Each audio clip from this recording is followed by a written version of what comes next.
on today's episode of The Real DJ Show. When I say, hey, okay, well, do you want to go back? No. It is clean. It is slender. It is put together. Slender. It's slender? Is it the skim milk of DJ setups? You say slender?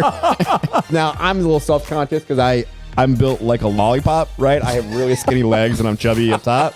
So I don't want to see my legs. I'm using kind of it. Hi, this is Dawn with Big Myro. This is Chrism from Chrism B Photography. You're about to watch The Real DJ Show.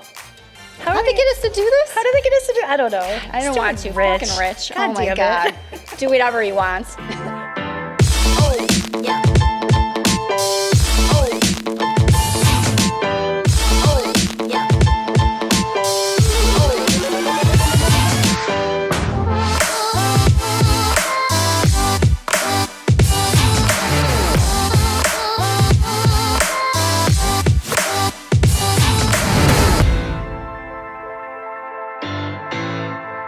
Hey, what's up, everybody? Rich Cranston. Welcome to The Real DJ Show. Johnny, we're back. We're live on the back. air. Yes. Actually, we're not live. We're recording it, but we are on the air. That's okay. That's okay. Keeping us on the air. Back in the booth is producer Mickey. Mickey, say what's up. What's up?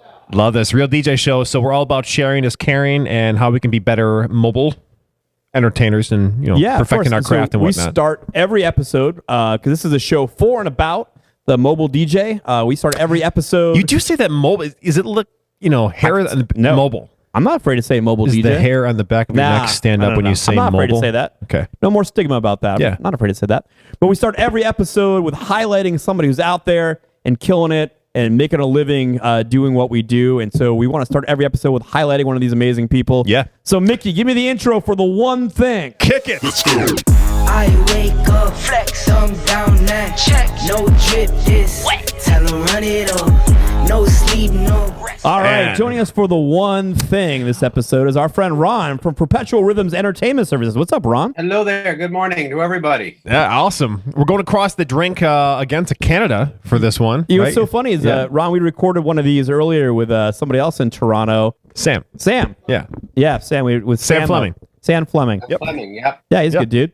But we're excited. We 2 international DJs in a row. We just love talking to other people and just kind of see where you are in your space and how you do your craft. This is really all about you, this segment. Yeah. So, Ron, Yeah. we'd love to hear from you. Just the quick Reader's Digest version of the superhero origin story. How'd you get to where you are, and how'd you build Perpetual Rhythms? Believe it or not, specifically and exactly on December 5, 1980, I was a guest at a corporate Christmas party, and I'm also a ballroom dance teacher. So I have a strong background in dancing and music. I understand that stuff. I'm an electrical and acoustics engineer by degree, so I understand the tech. I'm at a Christmas party as a guest. The DJ had no clue what he was doing. The dance floor was empty. I asked for a song that was actually in a movie soundtrack, so everybody would have known it. He pulled out the record and refused to play it. No kidding. 2 weeks later, I started a DJ business. There it because is. I thought, There it is. surely to goodness, I can do better than that. I love Ron, doing those. do you remember the song? Yes, Tequila by the Champs. It was used in the Pee Wee Herman movie. Of course. How do you not have Yeah, that song? seriously, back then, I mean, that was... Well, he had it. He had it. He put his finger on the record, and then he put it in the box. Put and your it never finger on the came record. It's crazy. Put your finger on the record. Hey, man. All right. So, Ron, we're stoked to have you here. We're really appreciative of your time and to be able to talk to a bunch of mobile DJs. I think it's important that we, share best practices and stuff like that. So we'd love to hear from you. Ron, what is the one thing? What is the secret sauce behind Perpetual Rhythms? What has been, if you could narrow it down, funnel it down to one thing that's been the cause of your success, what's the one thing? Wow. I'm gonna answer your question, but it's from a broader base. But let me just answer the question and go backwards. Yeah, okay. I think one of the biggest stigmas in the DJ business is, well, the DJ shows up and plays music. Right. And I think there's so much more to that DJs might be missing the opportunity of a lifetime. Yeah. We did a wedding in September amongst all this COVID stuff, and there's no dancing allowed in Canada right now because of the COVID. The client hired us till 3:00 in the afternoon for a luncheon wedding. We finished at 5:45 with no dancing. Mm-hmm. Yeah. It's about emotional engagement. How do you make it fun so they're not there by obligation, that they want to stay? Yeah. Amen. Amen. And that's been the biggest turning point for me. And I don't even mind dropping some names of some influential people because it's a good thing to share who you can learn from. Yeah, sure. What are some things you've been doing in this kind of COVID world? When you said that you went long in this event where there's no dancing, what were some of the things that you had done? I'm sure there's some DJs out there that would appreciate hearing some good ideas about how to keep these parties engaged when you can't have dancing yet. You need to understand what the client wants to accomplish. They don't want a dance party. What they want is a fun time. Okay, when you go to an amusement park, you don't want to go on a roller coaster. What you want is a thrill. The roller coaster is a means to the end. And I think people miss sometimes the goal in the client's mind might be different from the service or product that you provide. People buy a drill from the box store. You don't want a drill. You want a hole. Yes. Right. And when people see it that way, it's a whole different business. I've made my living doing this for 40 years. Well, We appreciate congratulations. that. Yeah. And I was actually I was waiting for a break in the conversation so I can ask you a question. I respect the fact that you've been in this game a long time, and you mentioned it, 40 years. I was trying to do the math quick in my head. How has been the view since 1980 to now, watching everything go past and whatnot? Like, what's different in the industry? What's the biggest differences in the industry for you between 1980 and now? Well, see, I'm in a very strange place. I've always owned the very best equipment money can buy. I'll put my stuff up against any sound system. Mm-hmm. So I've got that. I'm also an author of 15 books. I also understand lighting. I've been doing lighting for 20 years. I have what I call, or what's been told to me, is the curse of knowledge. Yeah, sure. Mm-hmm. I know so much stuff. Be smart in And the I room. apply what I do to everything that I do. So for me, watching it go from records to cassettes to CDs to digital, watching it go from passive speakers to powered speakers to line arrays to, all this stuff, I've always maintained a technical backdrop that is superior so that I don't have to worry about it. Sure. I've always maintained a professional integrity, licensing, insurance, the business taxes, like all the administrative stuff. I've always had that. I had a lady hire me, and it's in the U.S. She was living in California. Uh-huh. She was having a birthday party here for her 8-year-old kid. She used to live here. Oh, no kidding. I sent her an email, and then she offered, we got talking, and she offered to hire me at twice the price of the other DJ that she had in mind. And I asked her, what was it that caused you to be willing to spend twice the money? Yeah. She said one word in that email. Well, you have to understand the backstory. They're from India. And in India, 8 is equivalent to the Jewish 13 or Sweet 16. It's a big deal. Okay. She had people flying in from India for a 3-hour party. The one word was reliability. That's a good word. Hey, if we're talking about the one thing, there it is, reliability. That's it. Hey, Ron, we There you really go. appreciate your time, man. Where's a place that people can find your work or see examples of what you do? Where can they find you? I think the best place would probably be my website because it links to testimonial videos and all that stuff I have on YouTube. So just www.perpetualrhythms.com. Well, thank you for your time, and I respect the fact that you've been in this game for 40 years. I appreciate your knowledge. Yeah, 40 years is an inspiration, Ron. We really appreciate you.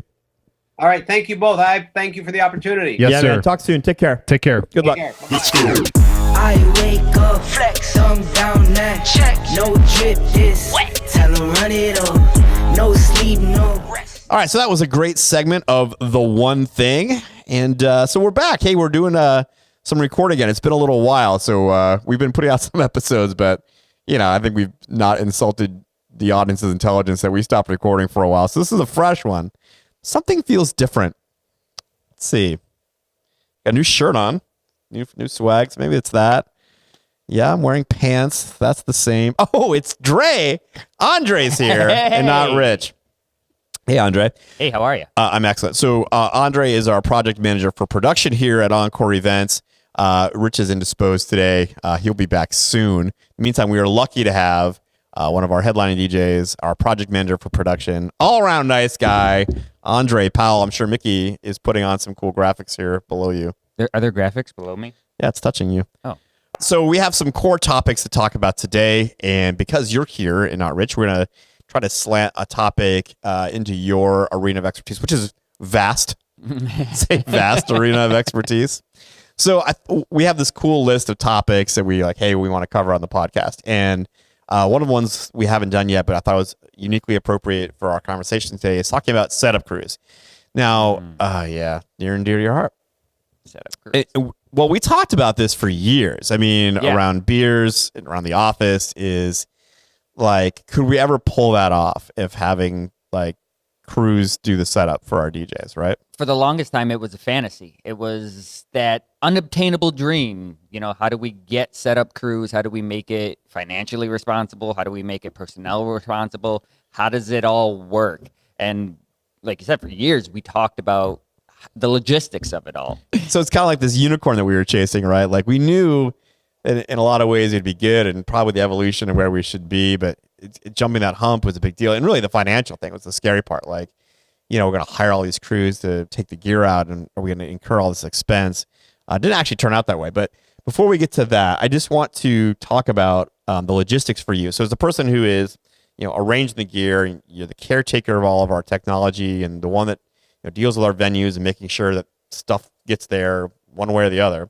What is actually easier for you logistically? So for the DJs that are out there, maybe even considering, hey, hiring a roadies or whatever they're considering, some version of this, is it easier to prep for a crew to take it all, or is it easier to prep for the individual DJs to pick things up and take it themselves? Well, that comes down to personnel. So if you've got consistent personnel, the same people week in and week out, and you can count on, how they're going to set up the gear, when they're going to set up the gear. You're talking about setup crews. Yeah. For setup crews, then by far having setup crews is easier because the DJ already has so much to worry about the day of the event that, I mean, as a headlining DJ, I get a little scatterbrained sometimes. Do I have all the right songs? Do I have everything ready for the wedding? On top of which, having to go to an office or a gear space or a warehouse and pick up gear and make sure that I've got everything, it just adds another layer of frustration to a happy, hectic day. Yeah, sure. So, but the setup crews, their main job is to come in and set up gear. So they're checking and they're making sure that they have everything, and then they're going out and they're setting up, and they don't have to worry about having to DJ the event. They don't have to worry about making sure that you have the first dance song or, all that stuff's done. They just have to make sure that they hit their time marks. I think there's something to that. And for me, the attractiveness, but before we roll it out, I mean, the obvious reason as a business manager to think about taking the responsibility of the gear off of the DJ is that you want, in any business, you want your people focused on what their talent needs them to do, right? So taking away the things that their talent doesn't require them to do, right? Exactly. I mean, it's so, with the DJ, we want them focused on what their talent, needs them to be doing, which is the performance, which is prepping their songs and making sure that part goes right. And if you can try to eliminate the things that inhibit that or make that harder, then you're hopefully in your mind, you're making better employees. And it bodes towards the longevity of an employee too. They don't get burnt out. They They last longer because their job is simply what they're good at. That's what you're hoping. I mean, I'm going to talk about that in a second. We'll talk about like because we've done this now for 3 years, what has been the impact on the DJs? Because that's what we hope, right? The hope is, well, hey, we have these people, and it's way easier to hire. I mean, the people that we're hiring for these setup crews or tech crews, as we call them, they have a specialized skill. We need them to be somewhat technical, but it's still easier to hire those people than it is to hire a DJ. I mean, it's a very specialized skill. The training that goes into one of our headlining DJs is intense. Yeah. I mean, from my own personal experience, you assist, you learn how to set up the gear, and then you graduate to headliner.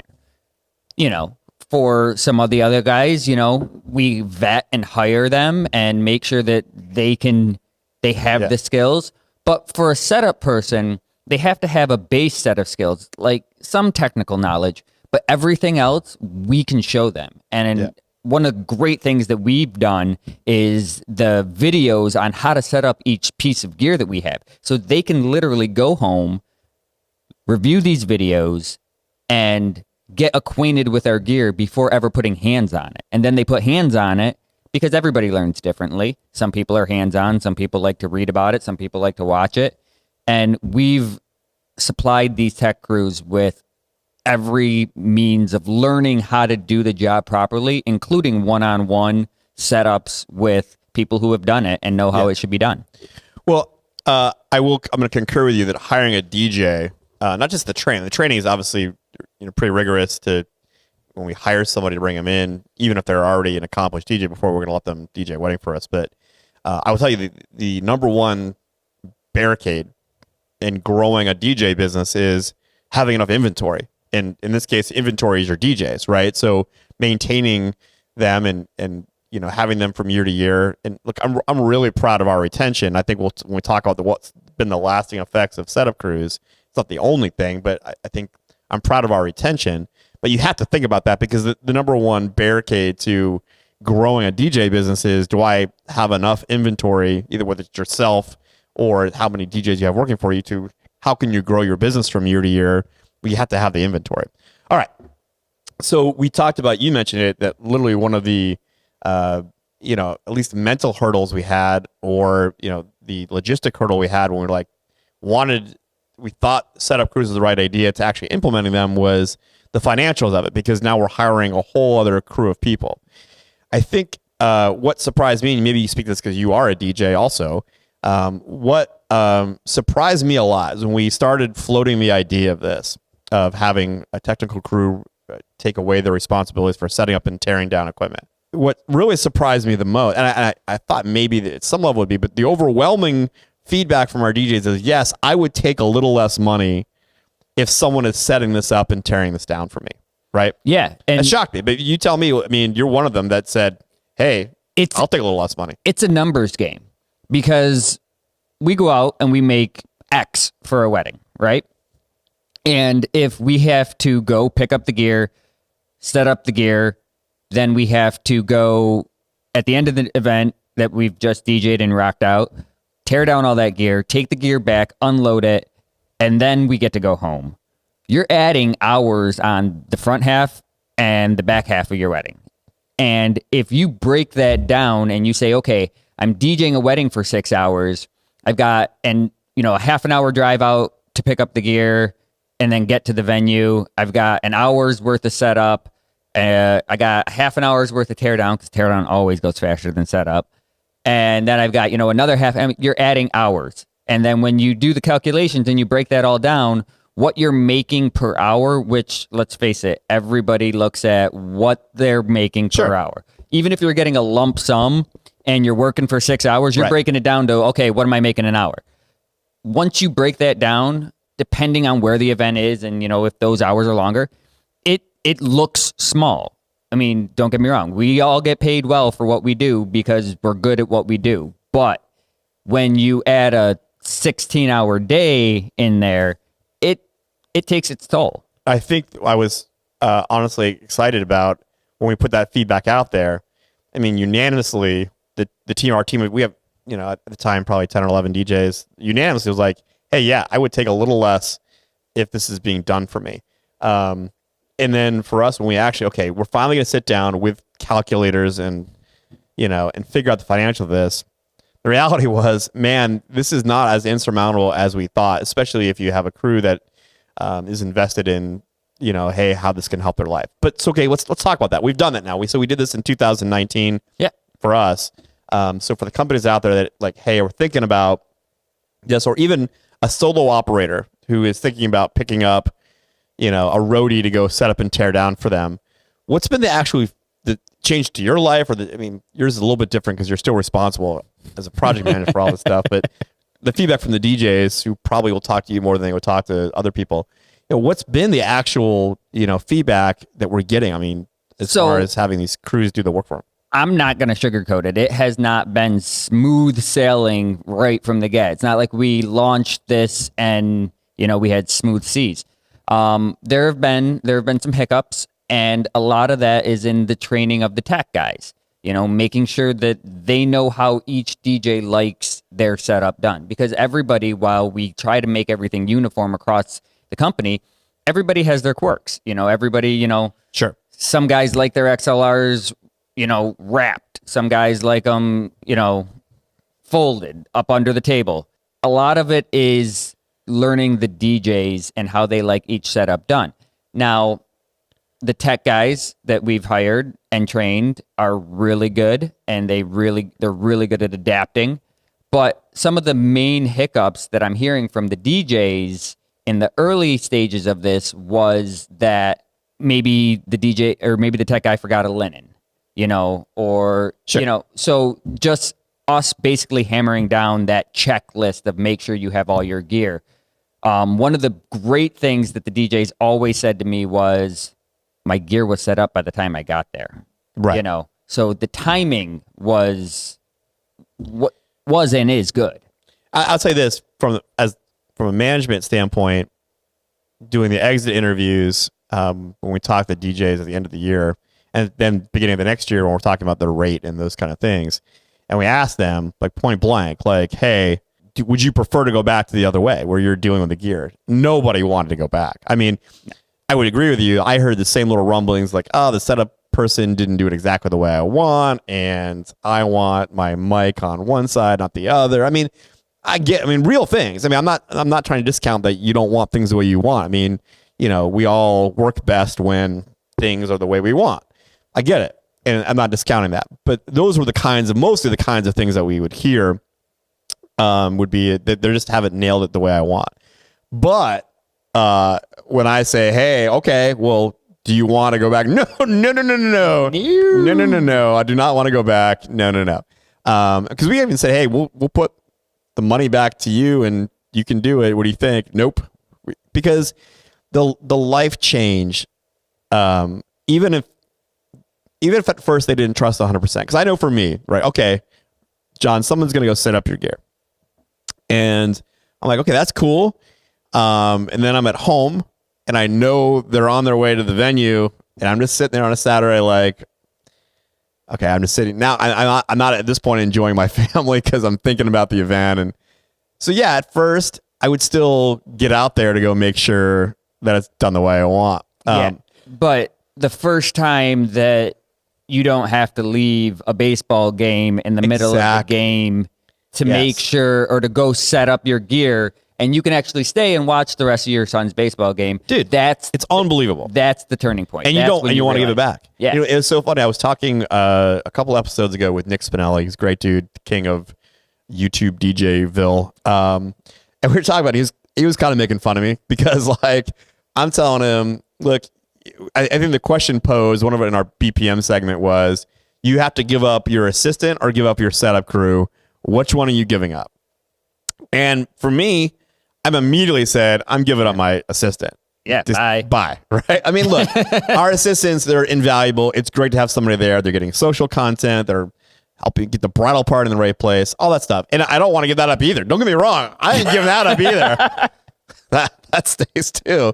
But if I had to choose one, I mean, the assistant is nice, but by the time I'm DJing, right, they're mostly hanging out. Yeah. And the setup, I tell you what, when you play that finale song, that last song, and then the bride comes over and hugs and high fives, puts an envelope in your hand, and you see your crew walk in that tear that down, and you're walking out, it is so I cannot tell you. Look, come closer. Look, follow me at home. It is so freaking magical. It's hard to describe it because in the old days, you'd have that euphoria of, yes, high five, I got a tip. It was a great night. They're super stoked. And then there's an hour of teardown and you're standing in this venue and the freaking manager wants you out. Yep. And you're loading and it sucks all that out. And then you get to drive not to your house, but back to the office to unload all that gear again. And yeah, it's just. Anyway, it's life changing. So call us. They're putting Andre's socials down here. Talk to Andre if you want to know how this will change your life. All right, so that was our core topic today. That was very good. Yeah. Appreciate you. Thank you. Cool. I see that you put a timer on the table. I did. Then you know what it's time for. It's time for everyone's favorite game show of DJ debate. We call it BPM, beats per minute. Mickey, give me that BPM intro. Pick it up, pick it up. up, pick it up. You see the drippy, I'm fitted up. Hop in my car and the giddy up. Secure the bag, yeah, I get the bag. So if you've never joined us before, this is BPM. It's a game show where two DJs debate a topic.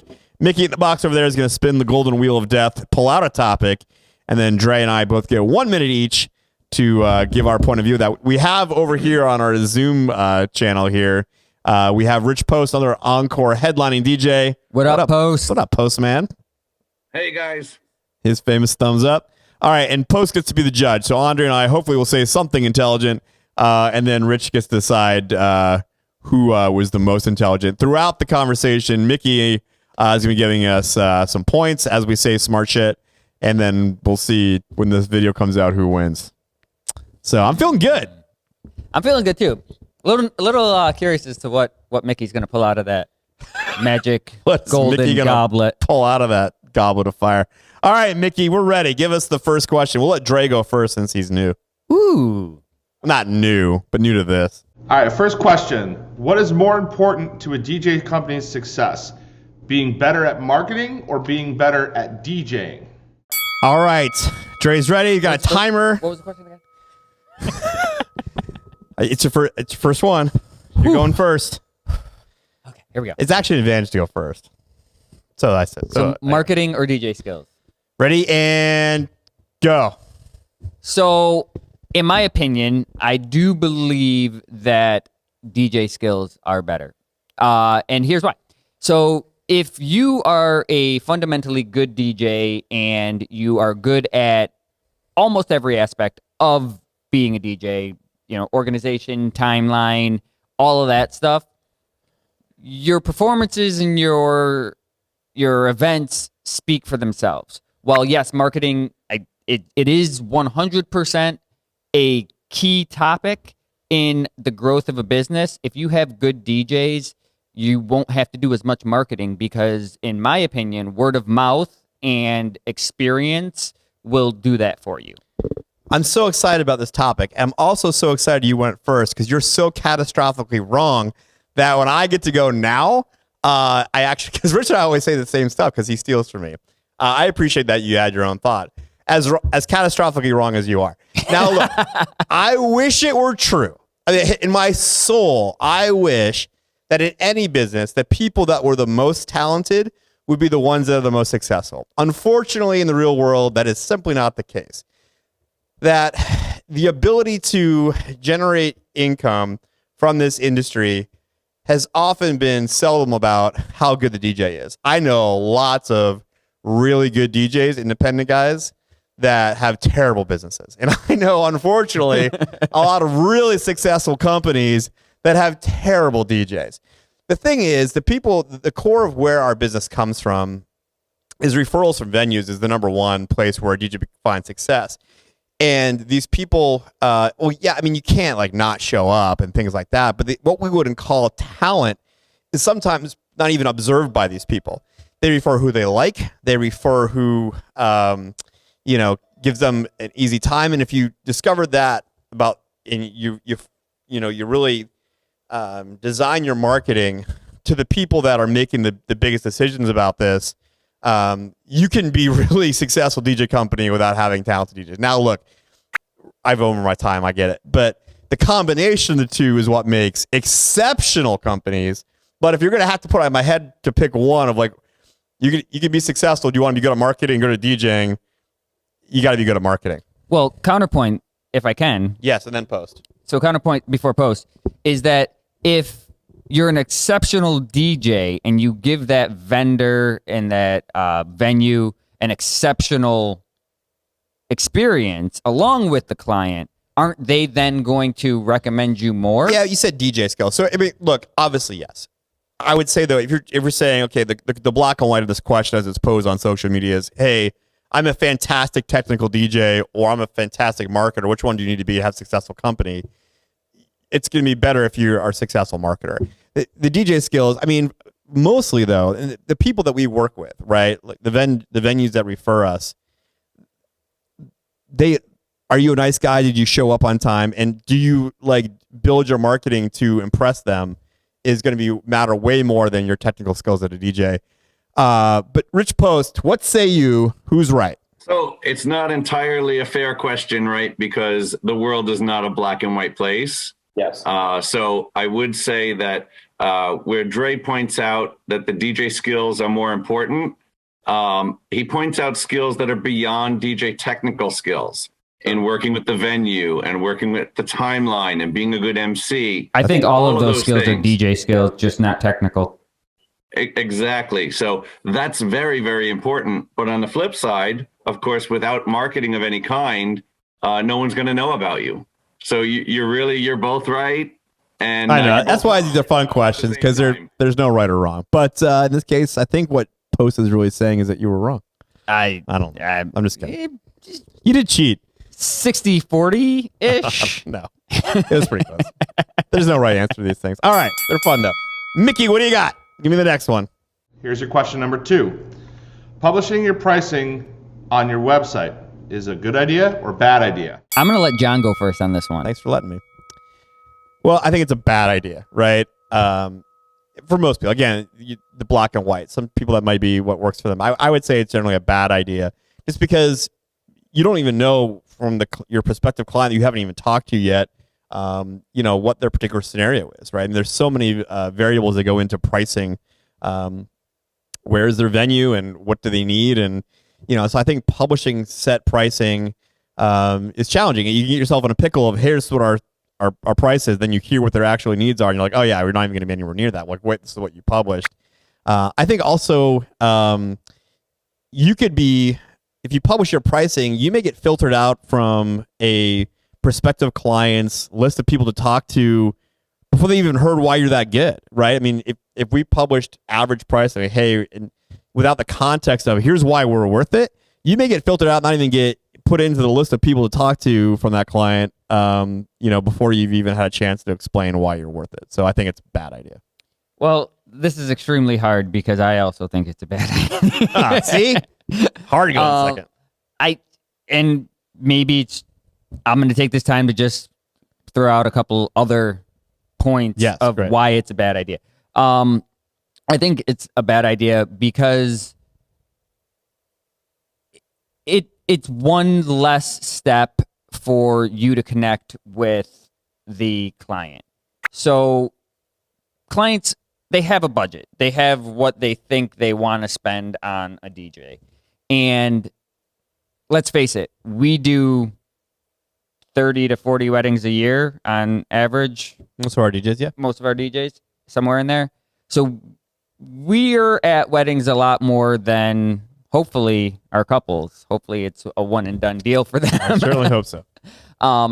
So we realize that there is a lot more that goes into a wedding. And once you have that meeting with a couple and you can explain to them, okay, listen, you're not just getting somebody who shows up at, an hour before your wedding and DJs your wedding and then goes home afterwards. You're getting so much more. I think by posting your pricing, like you said, you weed out those people who are just looking at the numbers and not really realizing everything that number is accounting for. Rich, you used to run your own business before you were working for us and still do at some level. What's your view on posting your pricing on your website? So I actually think you're both wrong. Cool. What? You have a great valid points. But I think posting exact pricing, like here's what you get for each of the different tiers or whatever it is, however you run your business, is a bad idea. However, having either a range or events starting at this amount, kind of there's a balancing act between weeding out the bottom of the barrel. Right, you have to decide: do you want to be a Walmart or do you want to be a Rolex, or somewhere in between? And by defining some level of that, gives you an example of the kind of clientele that you might want to bring on board, as opposed to dealing with and talking to every single couple in the market. I agree with you, because the danger of not doing it, and this is the conversation that we have a lot because we don't do that, but it always comes up. As the danger of not doing that is, are you going to waste your time on a consultation with a client, that's not even close, right? I mean, this like you shouldn't have even. I'm not saying waste anybody's time. It's not a waste of time to speak with people, but you know, you could have saved them time if they think that you're going to $600 or could be a $600 DJ, and at the end of your presentation, I'm quoting them $5,000, and they're like, "What are you even talking about?" Right? So I agree with you. It is a balancing act. I think Rich nailed it. That there's benefits and detractions from posting your pricing, and we struggle with that. Not struggle, but we debate that a lot. We still choose to not do it, and because I just have too many occasions where I have somebody who, in my mind, you know, like based on the venue or just my impression of how they got the referral or whatever, I'm like, okay, this is not going to be our client, right? It's just not going to work. But then you explain to them like what the differences are and your differentiation. You get them on a consultation, and you get some of those that just like, hey, you know what? I hadn't thought about all that. And we weren't thinking of spending this much, but you're right. And they become your client. I think that there's something to that. I think those clients are actually the better clients because they realize everything that you do that is behind the scenes, you know, everything beforehand, everything afterwards, you know, and really we're there with them through the whole planning process. And those are the clients that appreciate you more.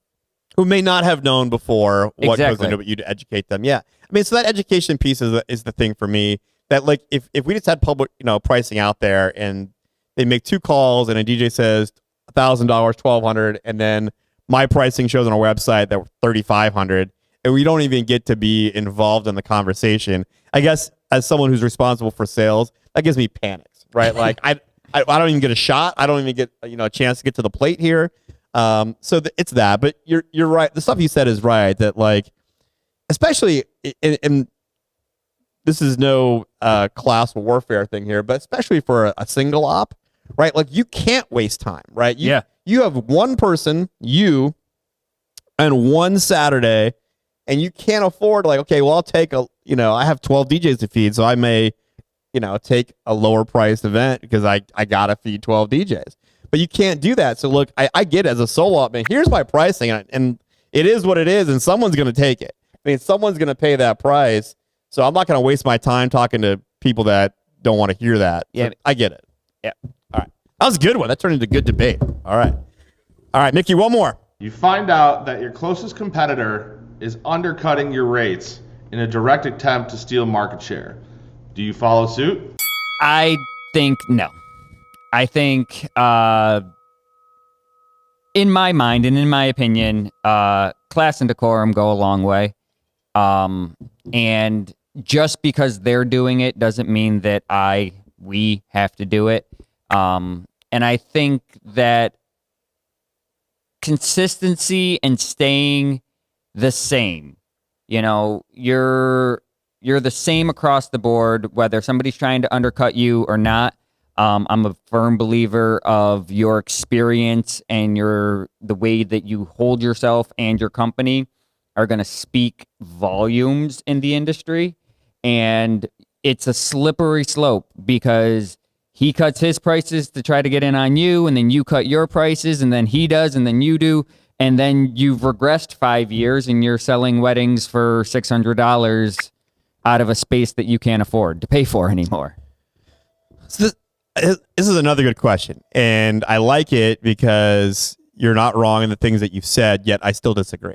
But I only disagree because the way that question is worded, it is worded a very particular way to make like it sound like a negative, like the word undercutting. It sounds so like devious, like it's undercutting, right?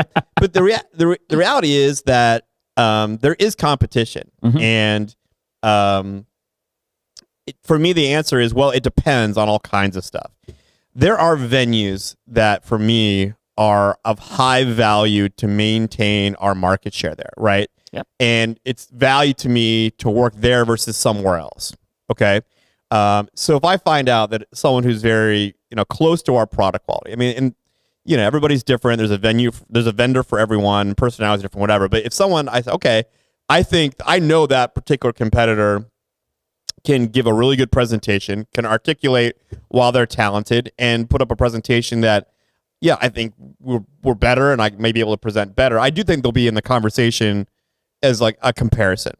If I know that person, and I know that person knows that I know that this is a venue that it's an advantage for both of us to be at, and I may say, yeah, okay, look, it's an advantage for me in this particular case when I go into that consultation to not say, hey, I'm discounting for you, but to come in at a rate that's more aggressive. Because again, for me, it's not one DJ, it's 12. And the relationships with these venues is so uber critical that, yeah, it's an advantage for us just to be there to make sure we're maintaining that relationship. So in those cases where, look, I know that a venue, there's one down the street, and it's really an advantage for us to be there. It's so close to home. It's a great staff. It's super easy. We want to be there. They have high-end clients. But I know they refer another DJ company with as much passion as they refer us. And I appreciate that they refer us, but they refer somebody else. And that other somebody else, I know, can put on a presentation at the very least would put us in the conversation of being comparable. And for those, yeah, I may, like, depending on the date, look, it's a date that I still have 6 DJs that are unassigned. Will I get more aggressive maybe on pricing for that? Because I want to make sure I just don't offhand lose it because I know he's going to come in on purpose a couple $100 less. So I may be more aggressive on those. So I don't think it's as black and white. You're mostly right, though, that you should just, our price is our price. We pay our DJs what we pay them. And there's an integrity there. But also, it's not always the case. Rich, what do you think? Yeah, I think I agree with both of you. I think Andre nailed it with the side of it's a slippery slope. And that's absolutely true.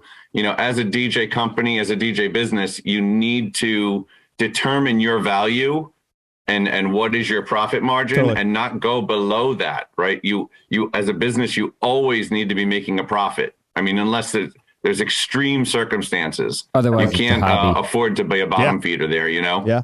And John's right as well that, you might have certain circumstances that bring you towards, getting an event is more important because of future events at a certain venue and those kinds of things. So you both get my point on that one. Excellent. I like it. All right. Well, I'm excited to see how Mickey scores that in the post-production. But that was another episode of BPM. It's pretty good. First time. It's pretty good. It's exhilarating sitting at this table. Pick it up. You see the drippy, I'm fitted up. Hop in my car and the giddy up. Secure the bag, I get the bag. All right. So that was Andre's first BPM. Well done, sir. You made one. The voice you hear over there is the return of the fearless leader. He is now on the couch. And while we've got everybody, got to keep Andre right there. Let's do a setup wars. Mickey, give me that setup wars intro.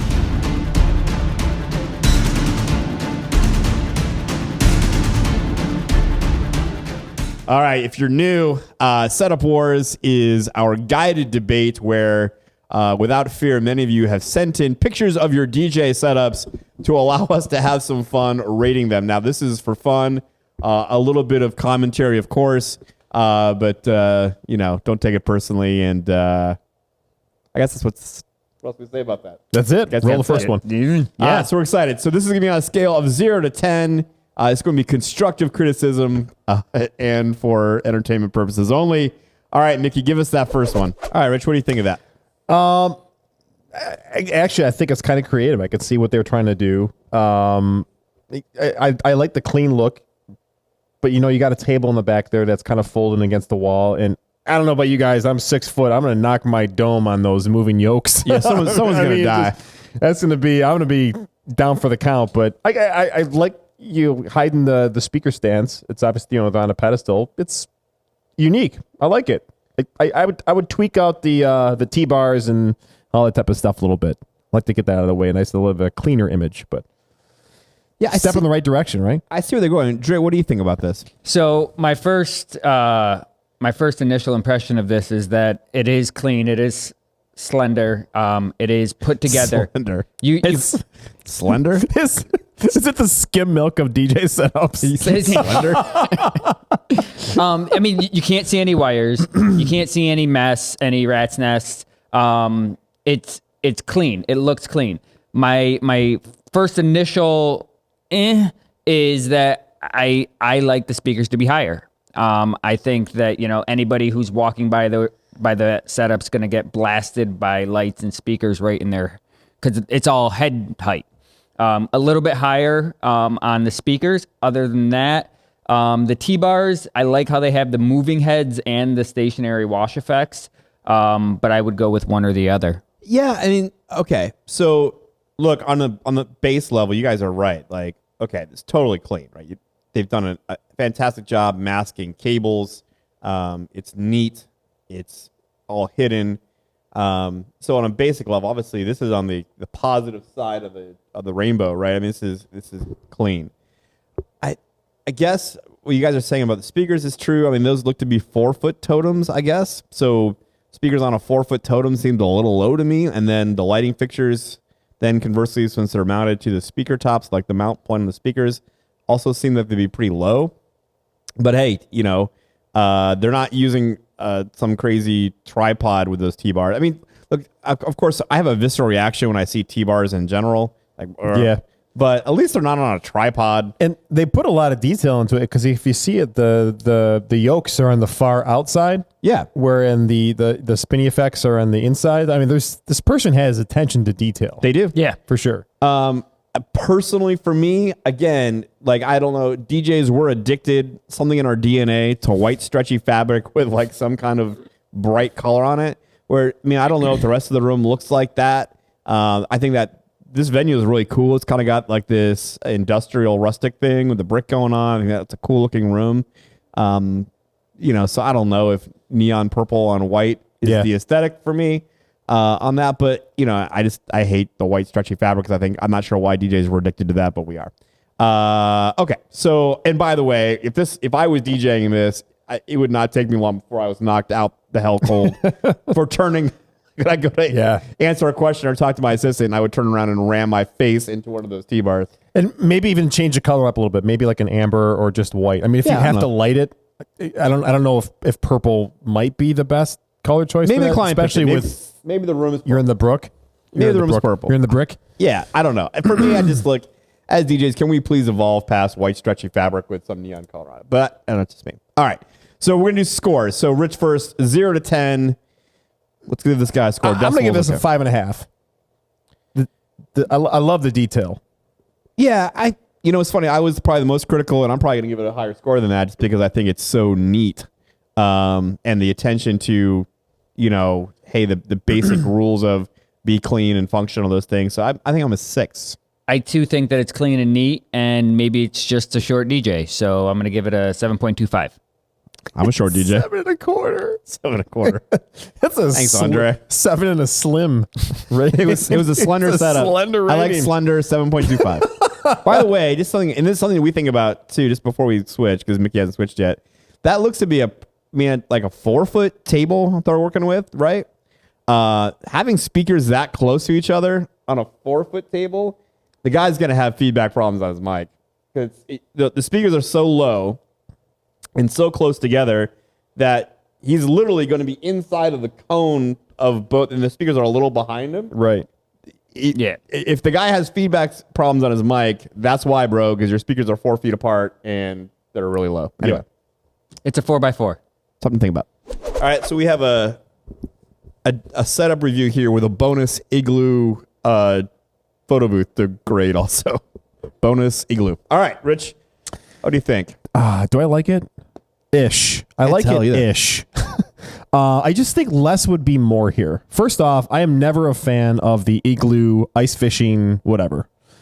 All right, I can't get past those for photo booths. Every time I see one of those, I think of grumpy old men and the dudes in there with a little pole in the water, with his coffee.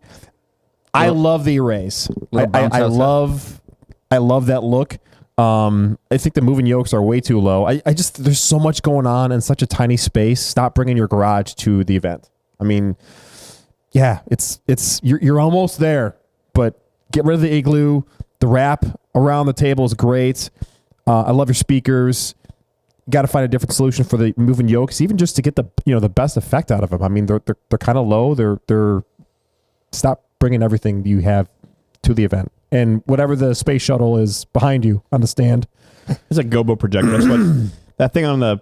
It's like it's on like a pole on the base. It's that gobo projector. Yeah. Okay.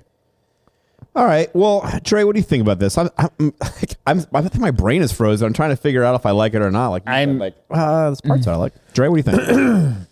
There's one thing I like about this, and then the rest of it, it looks cluttered to me. The one thing I do like is that I like the speakers. I like the fact that the line arrays are being used there. I think that the facade in the front is too tall. I think that the uplights on either side of the facade, if you're going to use them, should go behind the facade. They shouldn't. It makes it, again, look too cluttered. And I think, Richard, you said it, whoever said it, less is more. Here, in this case, less is more. If you take the uplights out, you can squeeze those speakers in just a touch so that it all looks good. You're not going to end up with the same problem as the last person because you're using the line array. The speakers are going to be high enough. And the moving heads, they're not in the right spot to be effective. Everything's too close together. And maybe that's all the space that they had. Yeah. But if that's the case, then just leave pare it down. In my bad, real quick, line array versus, I misspoke. These are column arrays. Yep. Yeah. Versus line arrays. My bad. Right. Well, so I think you're right. I mean, both of you guys are right. Like, it feels cluttered. And I don't think it's necessarily, in this case, the DJ's fault. Like, this is the venue. This is where I'm sure at some point the venue manager said, here's what we're giving you to put your DJ booth and your photo booth, right?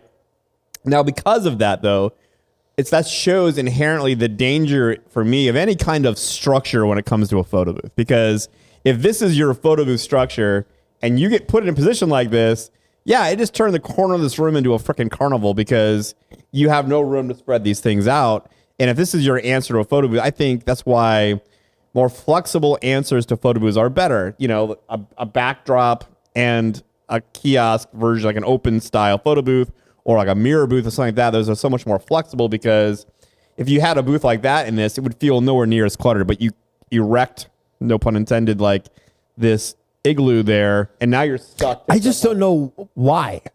What's the draw for igloos? I don't know. Well, I mean, again, seclusion, I get it. Well, but yeah, there's so many other different ways that we could achieve this other than these things were so ice fishing. popular. You got to remember, though. Remember how popular these things were? Like, even we fell victim to the big inflatable white backdrop because of its convenience that it like shrunk down into a bag.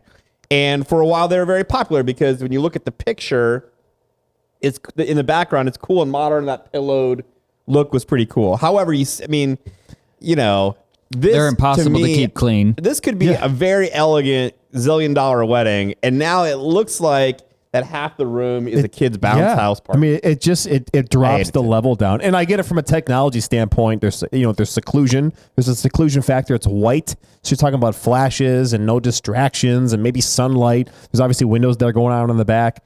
I get that. I just, like you said, it brings down the level from very crisp to. Yeah, and I've wasted all my time talking about the igloo that I hate. Yeah. But yes, for me, like the DJ booth itself. Okay, again, it's kind of like the last one. I get it. I see what they're trying to do. First of all, it's neat. You don't see wires. They've made some kind of effort to hide the technology, which is great. I'd love to see behind this to see what's going on. Like, what are those moving heads sitting on? Why is his laptop so high? Right? Like, how tall is this DJ where that is good? Right? Like, look, I'm a short dude. But that facade looks to be, I don't know, almost 5 foot tall. I mean, I don't know.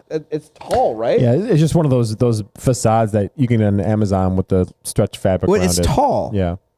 I mean, it's to the bottom of the column or the column array, which means to me it's at least 4 or 5 foot tall. And then your laptop's on top of that. If you had a 4 foot facade and your DJ gear is at a height to DJ at, like, how is his laptop? I mean, I don't know. I love to see behind this get critical, but to me it's like, man, this is like a 7 foot tall DJ or something. I don't know. Or otherwise it's like the neighbor from the gobos and hit the back of their head if that was the case. Yeah, I don't know. Again, the same criticism I always have. If you took this exact same setup for me, right, and you made that facade black to match your speakers and to blend into that, again, we have a cool room here. It's like one of these very popular design of a venue, this rustic industrial brick on one side and, black windows, this farmhouse, industrial, modern, awesome hardwood floor venue. And then you put this white stretch fabric in it. To me, it just screams kids party, where if it was simply black, it would look so much more, in my mind, professional. But look, I get it. You go to the DJ conventions, you go to these places that, sell DJ gear, you show us white fabric with a freaking LED on it. And it's like, woo, fireflies to a goddamn bug light. Zat, zat. We got to have it. And not for nothing, too. I mean, do you go to the venue and say, hey, do you mind if I move your fire extinguisher? Yeah. Right. So do you do that? Photo booth prop. I mean, do you do that? I don't think I would.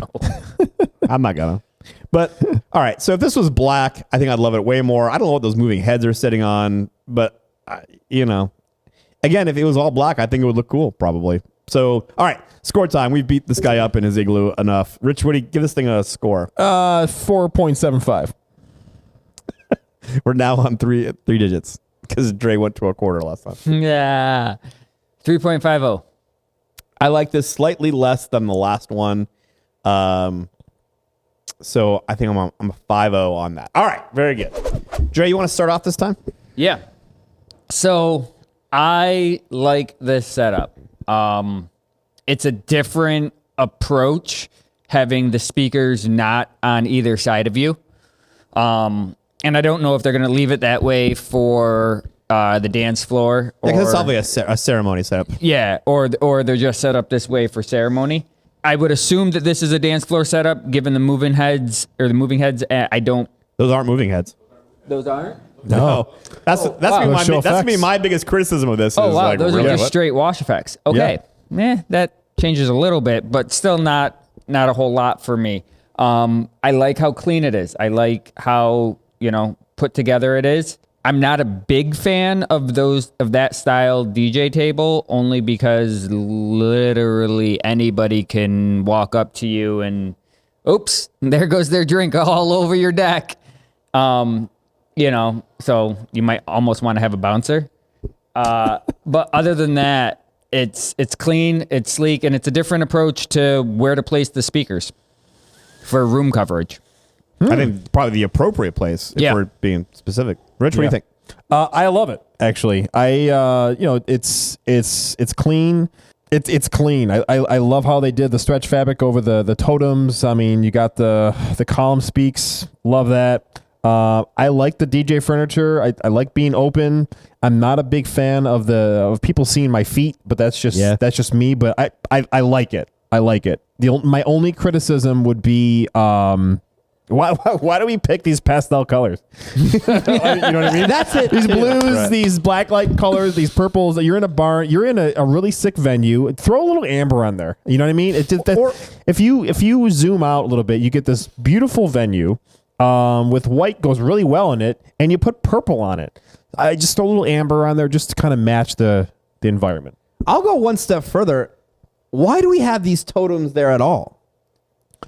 Well, right? they're holding the wash effect. The wash effects. Yeah. Okay. It's better than a stand. All right. So tripod. Right. So first of all, I love that table. I see a lot of people use it. There's a YouTuber. God, Mickey, what's her name? She's really good. If she's watching this, I apologize. Rachel Lynch. She's great. I think she uses a table similar to that. I think it's cool. Now, I'm a little self-conscious because I'm built like a lollipop, right? I have really skinny legs and I'm chubby up top. So I don't want to see my legs. And these are kind of the advantage for me of having furniture is I don't want people to see my legs. But I like this console and it's cool. I don't get it. Like, why do we need these totems at all? They're not functional. A wash effect is a fixture about this big, and it's dope. We use them. I love that fixture. Why do we need a light up fucking tower? Sorry, tweet my F word. A light up tower to stick it on. Okay, look, this is somebody's ceremony, right? They picked a barn.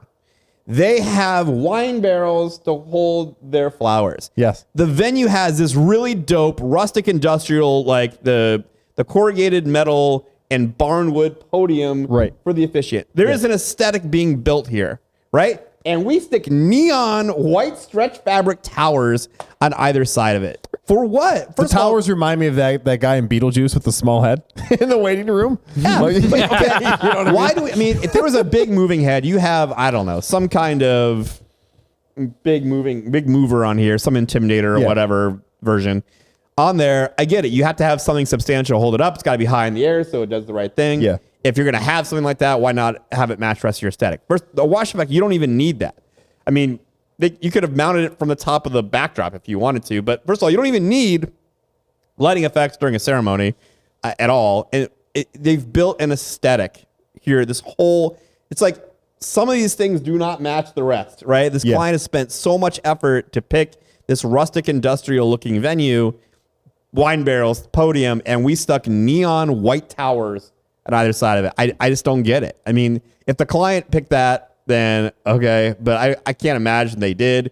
Maybe we hold up. Maybe the towers are behind the thing until it's time to dance. I think it's another factor of this is their setup. I mean, that is whether I'm in a barn or I'm at the Hyatt. Exactly. This is the setup, and you've really got to be able to adapt. So we don't. First of all, we don't need the uplighting for the ceremony. I mean, it's just killing the vibe for me. I mean, it's like this would be a picture perfect, like magazine level quality picture for the ceremony. And here's the DJ stuff that we've added the freaking carnival to it. I don't get it. I don't beat a dead horse. I don't get white stretch fabric with lighting behind it ever. Why are we drawing attention to the implement that we stick our light on, right? The lighting has a purpose, is to give the dance floor a vibe. Why do we need to like the thing that it sits on? You know what I mean? Yeah. I don't get it. Yeah. Anyway, so let's give it a score. But look, I love like simple as black stretch fabric on those things, and they're off to the side for the ceremony. Great. I think that the person's nailed it. I love their console if it was not lit up. Anyway, go ahead. 6.5 for me. Dre? 8.2. What did I give the first one? I think I gave it a 6. I'm going to give this one a 6.5. I just don't understand a totem for a wash effect and why we're lighting it up and why it's in the middle of their ceremony. Anyway, so I don't know. Good find. What did I give it? 6.5? It's really, these are good ones, Mickey, because it's good conversation. It's not so easy like, that sucks. Yeah. All right, that's it for us. Another episode of The Real DJ Show is in the books. We want you along every time, so make sure you like this video, subscribe to our channel, and ring the little bell so you get notifications of all of our new content. We know you're DJs and have a lot to say, so jump in the comment section to join the debate. If you have content suggestions or you want your DJ company featured on The One Thing, email us at TheRealDJShow@rochesterdj.com. Lastly, if you're sick enough that you want to take the audio of this with you wherever you go, you can find the audio everywhere quality podcasts are found. All right, that's it for us. Show's over, bitches.